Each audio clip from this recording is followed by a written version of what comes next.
चलिए यहां पे नेक्स्ट क्वेश्चन दिया हुआ है, ओ केंद्र वाले एक वृत्त के ए तथा बी बिंदुओं पर खींची गई स्पर्श रेखाएं पी पर मिलती है। यहां से आ रहा है पी पर मिलती हैं।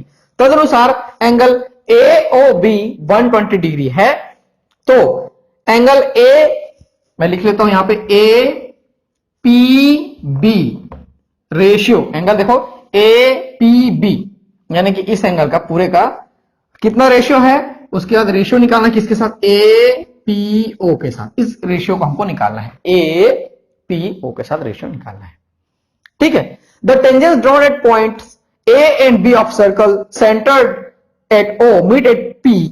If angle A O B is 120 degree then angle A P B ratio angle A P O, A P B ratio angle A P O is. ध्यान से देखेंगे इस क्वेश्चन को कैसे बनाना है। सबसे पहले तो पहला प्रॉपर्टी देखेंगे कि ये जो एंगल होगा वो क्या हो जाएगा, 90 डिग्री हो जाएगा।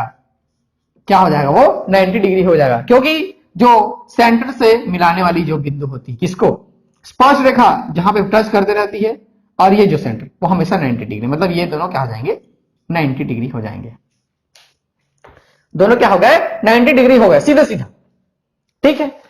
और दूसरा चीज ये ध्यान देंगे कि ये जो टेंजेंट है वो भी इक्वल हो जाएगा, क्योंकि एक सर्कल पे एक पॉइंट से यदि दो टेंजेंट्स आ रहे हैं तो क्या हो जाते हैं, इक्वल हो जाते हैं। ठीक है। और ये जो साइड है वो भी क्या हो जाएगा, इक्वल हो जाएगा, क्योंकि ये क्या है, रेडियस है। ये क्या है, रेडियस है। तो ऊपर वाला ट्रायंगल और नीचे वाला ट्रायंगल, ये जो ऊपर में दिख रहा है वो ट्रायंगल और नीचे वाला ट्रायंगल, दोनों ट्रायंगल क्या हो जाएंगे, सिमिलर हो जाएंगे। ठीक है। ये क्या हो गए, सिमिलर हो गए। अब सिमिलर हो गए, देखो अभी एक और चीज भी है, या ये जो कॉमन साइड है इसको कोई दिक्कत नहीं, साइड भी ले सकते हैं, आरएसएस भी ले सकते हैं। तो ये जो ऊपर वाला ट्रायंगल है और जो नीचे वाला ट्रायंगल है ये दोनों क्या हो जाएंगे, सिमिलर हो जाएंगे। और सिमिलर हो गए तो जितने एंगल्स बच जाएंगे वो क्या हो जाएंगे, इक्वल हो जाएंगे। जैसे कि जो जहां पे जैसे मैं ऐसा लिख रहा हूं, triangle P A O similar to triangle P, ठीक है, उसके बाद बी और ये ओ, ये सिमिलर हो गए। तो एंगल P इसका इधर का, एंगल P इसका इधर का, ये दोनों क्या हो जाएंगे, इक्वल हो जाएंगे।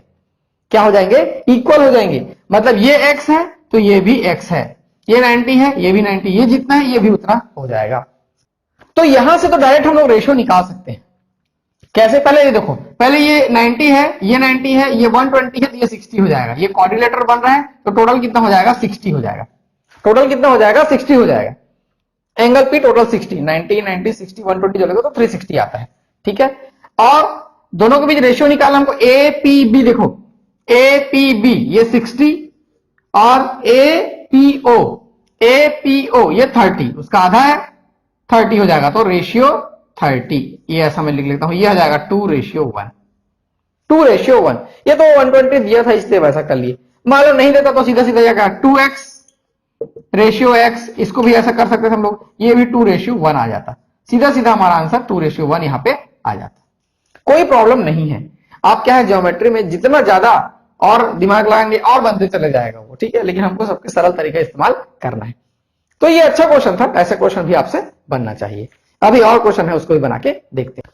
देखो नेक्स्ट क्वेश्चन क्या दिया हुआ है, ए बी सी एक त्रिभुज है, एंगल बी और एंगल सी के कोण समद्विभाजक बिंदु डी पर प्रतिच्छेद करते हैं। कोण समद्विभाजक मतलब ये दोनों बराबर, ये दोनों बराबर। ठीक है। यदि एंगल बीडीसी 50 डिग्री है तो एंगल ए क्या होगा, ये हमको निकालना है। ठीक है। ABC is a triangle, the bisectors of internal angle B and external angle C, देखो ये अधर का है और इधर वाला C, intersect at D. If angle BDC is equal to 50 degree then angle A is, देखो कभी कभी हिंदी और इंग्लिश दोनों क्वेश्चन को पढ़ना पड़ता है, कभी कभी क्लियर होता नहीं है, तो ठीक है ना। ये x है, ये x है, ये टोटल हो गया 180, तो ये हो जाएगा 180 माइनस 2x। ये x और x है तो ये 180 माइनस 2x हो जाएगा यहां पे, ये वाला एंगल, ये 180 माइनस 2x आ गया। अब क्या करेंगे, ये वाला ट्राइंगल देखो, ये वाला ट्राइंगल, इसको ध्यान से देखो, इतना इसमें क्या है, y plus 180 minus 2x plus x plus 50, सबको मैं जोड़ लिया जो भी अंदर में है, तो ये क्या हो जाएगा 180 के बराबर हो जाएगा। किसके बराबर हो जाएगा वो, 180 के बराबर हो जाएगा। अब इसको सॉल्व कर लेंगे, ये हो जाएगा y और इधर से -2x, ये plus x minus x, 180 cancel हो गया। और कैसे कर लें इसको, ऐसा कर सकते हैं -50, उधर ट्रांसफर हो गया, y minus x is equal to -50 आ गया।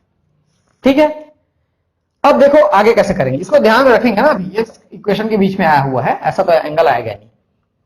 ठीक है, अभी क्या करेंगे आगे, ये वाले ट्राइंगल में देखो ए बी सी में, इसमें क्या है देखो, क्वेश्चन मार्क की जगह मैं एंगल ए लिख लूं क्या, एंगल ए प्लस 2y, इसको 2y लिख सकते हैं, एंगल बी को 2y ऐसा लिख सकते हैं।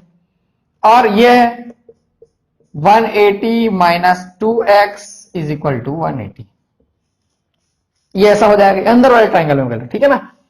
और इधर से एंगल ए और ये 2y माइनस 2x, ठीक है, ऐसा कर सकते हैं, 2 कॉमन निकाल लिया, y माइनस एक्स, ठीक है, इज इक्वल टू ये 180 उधर जाके 0 हो जाएगा, सीधा उधर जाके क्या हो जाएगा, वो 0 हो जाएगा। ठीक है, अभी देखो एंगल ए प्लस 2, ये y माइनस एक्स है, y माइनस एक्स का मैं -50 डायरेक्ट रख सकता हूं, angle A plus 2 minus 50 is equal to 0, ये आ गया। एंगल ए कितना हो जाएगा, ये 100 हो जाएगा, माइनस 100 उस जाके 100, एंगल ए किसके बराबर आ गया, 100 डिग्री। यही हमारा आंसर आ जाएगा। ये भी एक अच्छे लेवल का क्वेश्चन था, इसमें हम लोग इक्वेशन को सॉल्व करके आंसर लेके आए। एंगल ए का वैल्यू हमको निकालना था, 100 डिग्री आ गया। ऑप्शन दिया हुआ है क्या, हाँ ऑप्शन ए दिया हुआ है। बहुत अच्छे से ऐसे ही इसको बनाना है। पहले हम लोग इस वाले ट्राइंगल में 180 वाला थ्योरम यूज किए, फिर इसमें 180 वाला यूज किए, वो निकल के सामने आ गया। ये y माइनस एक्स माइनस 50 में रखा, उसको यहाँ पे यूज कर लिया। ठीक है, ऐसे ही 2 क्वेश्चन और है, उसको भी बना के देखते हैं। यहाँ पे नेक्स्ट क्वेश्चन दिया हुआ है, यदि पी क्यू आर परिकेंद्र ओ है, का परिकेंद्र ओ है, मतलब ये जो तीनों जो त्रिभुज के जो पॉइंट्स हैं वो इसमें आए हुए हैं, ठीक है ना। और क्यू ओ आर यहाँ पे 110 है और ओ पी आर 25 है, तब पी आर क्यू का मान हमको निकालना है। ठीक है, if O is the circumcenter of triangle PQR and QOR is 110 and OPR is 25 degree, then the measure of PRQ is। देखो इसमें जो भी हमको प्रॉपर्टीज माइंड में है उसी से बनाएंगे। सबसे पहले देखेंगे यहां पे ये 25 है और ये रेडियस है ये, ठीक है, सर्कमसेंटर दिया हुआ है, ये रेडियस और ये भी रेडियस है, दोनों क्या हो जाएंगे, रेडियस हो जाएंगे। रेडियस इक्वल, ये एंगल के बराबर हो जाएगा, मतलब ये 25 हो जाएगा 25, क्योंकि दोनों साइड्स इक्वल है तो दोनों एंगल भी इक्वल होगा। ये बार बार हम लोग यूज कर रहे हैं, इसमें कोई दिक्कत वाली बात नहीं है। ठीक है, अभी देखो ये इक्वल, ये भी किसके इक्वल हो जाएगा, इसके इक्वल हो जाएगा, क्योंकि ये भी तो रेडियस है, वो भी तो रेडियस है, यानी कि ये x होगा तो ये भी x होगा। और ये 110 है, 110 है, यानी कि 2x plus 110 is equal to 180 degree, 2x is equal to 70, x equal to आ गया 35 डिग्री। ये कितना हो जाएगा, 35 हो जाएगा, ये भी कितना हो जाएगा, 35 हो जाएगा, दोनों 35 हो गए। हमको क्या निकालना है, पी आर क्यू 35 प्लस 25, ये 35 प्लस 25, ये आ गया हमारा 16 डिग्री आंसर। इजी है, इसमें कुछ नहीं है। ठीक, प्रॉपर्टीज को लेकर चलिए, बन गया। अभी और क्वेश्चन बना के देखते हैं। चलिए डायग्राम देखेंगे, मैं क्वेश्चन पढ़ने जा रहा हूं। एसी वृत्त की जीवा है जिसका केंद्र O है, यदि बी चाप AC पर कोई बिंदु है और OCA यहां पे 20 डिग्री है, तो एंगल ABC का मान कितना होगा, इसका वैल्यू हमको निकालना है। ठीक है ना। AC is chord of circle whose center is at O. If B is any point on arc AC, angle OCA is 20 degree, then the magnitude of angle ABC is, इसका वैल्यू हमको निकालना है। तो देखो कैसे करेंगे इसको, ये 20 डिग्री है, ठीक, देखो ये रेडियस है, इसलिए ये बराबर हो जाएंगे, दोनों के दोनों बराबर हो जाएंगे। बराबर हो गए तो एंगल भी बराबर हो जाएंगे, ये हो जाएगा 20 डिग्री, ये और ये बराबर हो गए। ये 20 हो गया, ये 20 हो गया, तो ये कितना हो जाएगा, 20 हो गया, तो ये कितना हो जाएगा 140, तभी तो तीनों मिला कितना हो जाएंगे 180, ये 140 आ गया। ठीक, करेक्ट। अभी देखो ये अंदर वाला 140 आया हुआ है, अंदर वाला क्या आया हुआ है, 140 आया हुआ है, तो ये बाहर वाला कितना आएगा, तो बाहर वाला कितना आएगा, ये कितना हो जाएगा 360 माइनस 140, क्योंकि टोटल एंगल कितना होता है 360 होता है, ये अंदर 140 आ गया है, ये कितना हो जाएगा, इतना हो जाएगा, ये कितना हो जाएगा देखो 360 140, ये हो जाएगा 220, 220 ऊपर वाला कितना हो गया 220। अब देखेंगे ध्यान से, ये 220 हो गया। अब देखो ये AC एक आर्क है, देखो ऐसा AC, ठीक है ना, ये वाला एंगल उसी में बना हुआ है, देखो ये ऐसा फैला हुआ है उसी में, और उसी में ये भी बना हुआ है, ये भी बना हुआ है, एक सेंटर पे बना हुआ है, एक यहां पे बना हुआ है, वृत्त पर बना हुआ है, सर्कल पर बना हुआ है।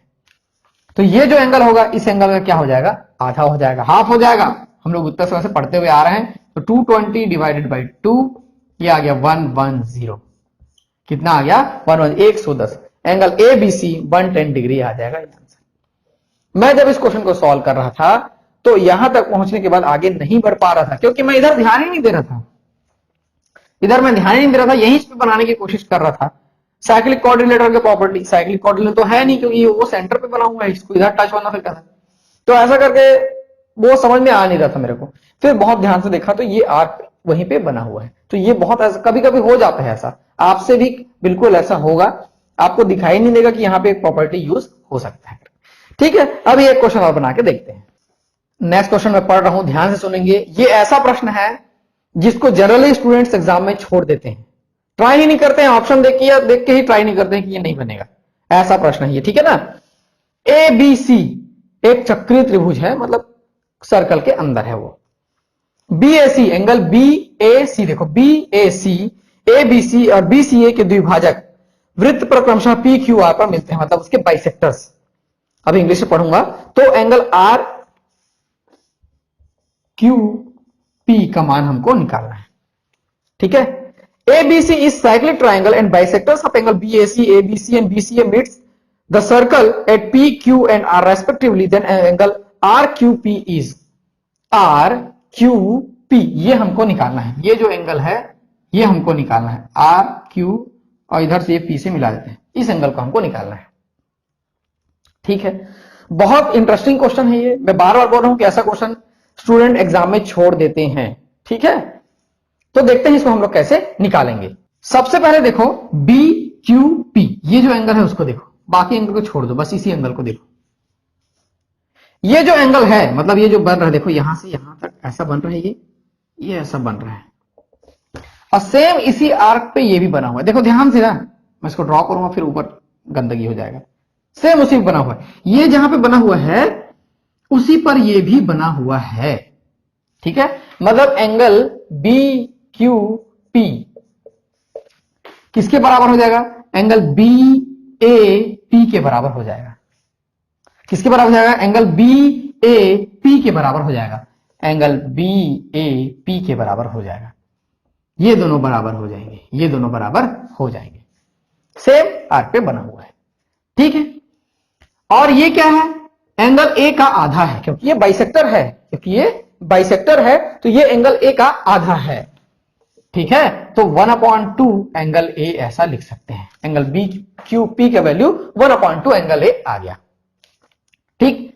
वैसे ही इधर देखेंगे, ये वाला, इसको मैं 2 लाइन खींच लेता हूं, ये वाला एंगल देखेंगे, एंगल BQR, इस एंगल को देखेंगे, BQR, और कहां पे वही जो है ये यहां पे दिख रहा है, ऐसा सेम पूरा वहीं पे देखो, ये यहां पे ऐसा है, मतलब ये किसके बराबर होगा, एंगल BCR के बराबर होगा। BQR किसके बराबर होगा, एंगल BCR के बराबर होगा। ये किसका आधा है, एंगल C का आधा है, एंगल C का आधा है, एंगल C का क्या हो गया, वो आधा हो गया। इतना समझ गए। और हमको क्वेश्चन में निकालना क्या, देखो एंगल RQP, एंगल RQP निकालना है, RQP मतलब इन दोनों को जोड़ लेंगे हम लोग, इन दोनों को जोड़ लेंगे तो RQP निकल जाएगा, मतलब कि 1/2 angle A plus 1/2 angle C, यही तो हो जाएगा, 1/2 एंगल A 1/2 एंगल C, ठीक है। ये 1/2 बाहर ले लूं क्या मैं, ये angle A plus angle C, ये अंदर है, बच गया। Angle A plus angle C अंदर में बच गया। ठीक है, ये छोटा हो जा रहा है हैंड राइटिंग थोड़े से, ठीक है और बड़ा कर लेते हैं। एंगल सी हो गया। अब कोई ट्राइंगल है, देखो angle A angle C, angle A और एंगल सी क्या होगा, 180 माइनस एंगल बी हो जाएगा। 180 माइनस एंगल बी, क्योंकि तीनों एंगल का एडिशन क्या होता है 180 होता है, तो ए और सी क्या हो जाएगा 180 माइनस एंगल बी हो जाएगा। तो ये 1/2 मैं यहां पे रख लेता हूं 1/2, और ये 180 माइनस एंगल बी, ये ऐसा हो जाएगा, ये कैंसिल हो जाएगा, कितना आ जाएगा 90 माइनस एंगल बी बाई 2। देखो तो ऑप्शन में दिया हुआ है कि 90 minus angle B by 2, 90 minus angle B by 2, हाँ ऑप्शन ए दिया हुआ है 90 माइनस बी बाई 2, वही एंगल बी बाई 2, वही हमारा आंसर हो जाएगा। तो ये क्वेश्चन बहुत अच्छे लेवल के क्वेश्चन में से एक है, ये आपसे बनना चाहिए, ऐसा क्वेश्चन आपसे बनना चाहिए, बहुत इंपॉर्टेंट क्वेश्चन है। ठीक है, ऐसा क्वेश्चन है, उसी को हम लोग जनरली एग्जाम में छोड़ देते हैं, क्योंकि ऑप्शन देखते ही ऐसा लगता है कि नहीं ये नहीं बनेगा, थोड़ा से लेवल ऊंचा है, मैं अपना समय बचा लेता हूं, दूसरा क्वेश्चन बनाता हूं, ऐसा समझते हैं लोग और ऐसा ही करते हैं। ठीक है, तो ऐसा बिल्कुल नहीं है, ऐसा क्वेश्चन बहुत इजी होता है, बस थोड़ा सा आपको प्रैक्टिस की आवश्यकता है, फिर आप ऐसा कुछ भी क्वेश्चन आए ऐसा बना सकते हैं आप लोग। ठीक है, मैं देवेश ऐसे ही लेसन लेके आते रहूंगा, हम लोग ज्योमेट्री में सर्कल को ऐसे ही बढ़ाएंगे जब तक ये पूरा ना हो जाए, और बहुत सारे क्वेश्चन जब तक कवर ना हो जाए तब तक बंद नहीं करेंगे। मेरा उद्देश्य ये है कि बाकी यूट्यूब चैनल से हटकर आपको पूरा क्वेश्चन यदि करा रहा हूं तो सभी प्रकार के क्वेश्चन मैं आपको कराकर दूं। ऐसा नहीं है कि जो लुभावने दिखते रहते हैं, जो थंबनेल में बहुत अच्छा से दिखाई देते रहता है, उसी एक को अच्छे से बताएं, हालांकि वो एग्जाम में इंपॉर्टेंट है कि नहीं है उससे कोई मतलब नहीं। कभी कभी होता है कोई बहुत अच्छा दिखता रहता है, उसको बार बार, जैसे वो मिसिंग टर्म वाले क्वेश्चन है, मिसिंग टर्म वाले दिखने में तो अच्छा दिखता है, जब बनाने जाएंगे तो पता चलता है कितना अच्छा है। ठीक है ना, तो उस टाइप के क्वेश्चन के चक्कर में ना पड़े, वैल्यूएबल चीज पढ़ें, आपका समय बहुत महत्वपूर्ण है। मैं आप लोग के लिए ऐसे ही लेसन लेके आता रहूंगा, आप वीडियोस देखते रहिए, शेयर करते रहिए। Thank you.